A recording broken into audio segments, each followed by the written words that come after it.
Bon, est-ce que tu vois tout le lot de pièces, enfin d'appareils électroportatifs que j'ai à réparer? Et ça, c'en est une qui fait partie du lot.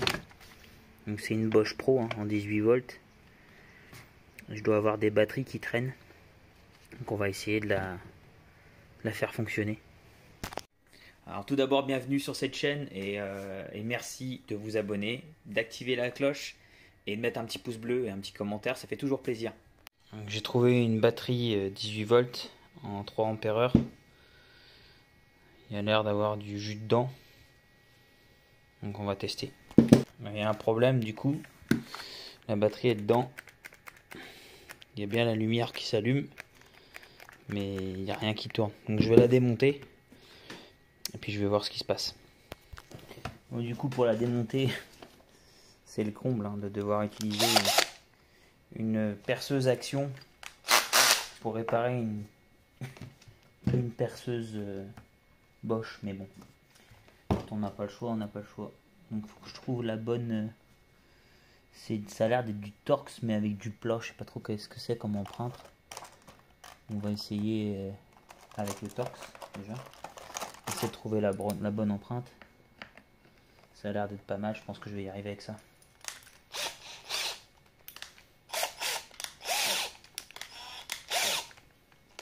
Voilà. De toute façon, tout d'abord, il faut enlever toutes les vis.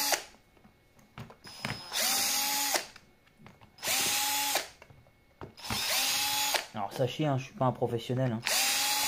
Je suis un bricoleur. Hein. Bricoleur du dimanche, même si vous voulez. Malgré qu'on est jeudi. On va démonter tout ça. On va débrancher la batterie. Ça sera mieux. Est-ce que je vais aller... Ah bah bien sûr, évidemment. Je vais pas atteindre le fond.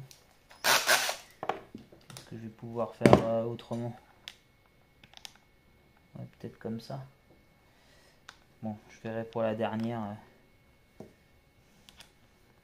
si ça va le faire. Ça va le faire.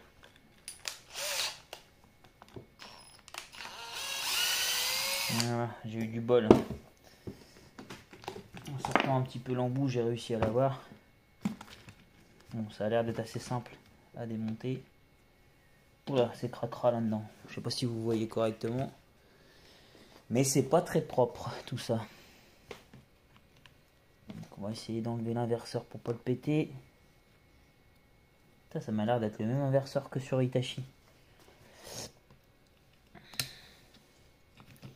Donc là il y a un petit ressort. Ouais, ça m'a l'air d'être le même interrupteur que sur Hitachi. Je vérifierai ma connerie, mais il me semble que ouais, ça ressemble fortement en tout cas. Donc c'est du moteur brushless, hein. Il n'y a pas de charbon, enfin de première vue, hein. Comme je vous ai dit, je suis un bricoleur. J'essaie juste de réparer la machine. On va essayer de démonter sans tout casser.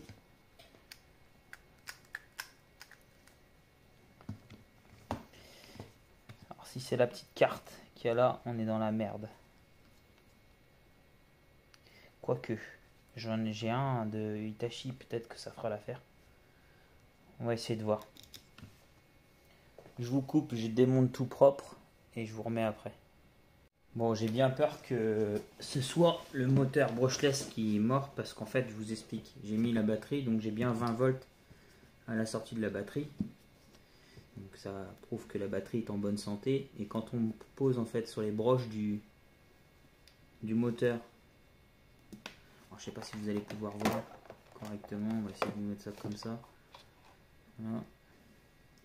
Et que j'appuie sur l'interrupteur, regardez ce qui se passe. Donc vous voyez là j'ai 2 volts parce que j'appuie pas à fond. Si j'appuie à fond j'ai 20 volts. Donc la carte elle est bonne. La carte de gestion du brushless est bon. J'ai bien 20 volts qui arrivent dans le moteur, mais le moteur ne tourne pas. Donc à mon avis c'est le moteur qui est foiré. Donc je démonte tout, je regarde l'état du moteur. Et au pire on en commandera un ou j'essaierai d'en trouver un dans mes pièces. Voilà, je vous coupe et je vous reprends après. En fait, je me suis complètement foiré. Je sais pas si c'est un moteur brushless. Non, c'est pas un moteur brushless en fait. Il y a bel et bien des patins, mais on voit qu'il y en a un qui est cramé en fait. En fait, ouais, il est cramé, le moteur. C'est pas un moteur brushless. Je me disais que c'était un peu vieux pour être un moteur brushless. Mais vu que je voyais pas de charbon démontable, et ben, j'en ai conclu c'est ça, mais je me suis planté. Vous voyez, comme j'ai dit, je suis un bricoleur, hein. Je suis pas un professionnel. Donc en fait, si vous regardez bien, attendez, là on voit mieux. Je vais essayer de faire le point. Vous voyez le balai? Regardez, je vais tourner là. Bon, en fait, il y a le balai juste derrière et en fait, tout est cramé des deux côtés. Là, il y en a, on voit le charbon en fait. Là, vous voyez bien le charbon. Et en fait, de ce côté-là, bah, vous voyez que le charbon, il est cramé en fait. C'est pour ça que ça marche plus. Maintenant, la question, est-ce que ça vaut le coup de racheter un moteur? Donc, je vais aller voir sur internet. Et puis, bah, je vais vous dire. Bon, après quelques recherches sur internet, j'ai trouvé, je pense, avec l'aide du roi de la Parkside, Olive. Allez voir son compte, il doit avoir un compte YouTube et un compte TikTok. C'est un RS 775 d'après les cotes que j'ai pris, parce qu'en fait j'ai aucune référence sur le moteur. Donc j'en ai commandé un, ça m'a coûté 4 euros.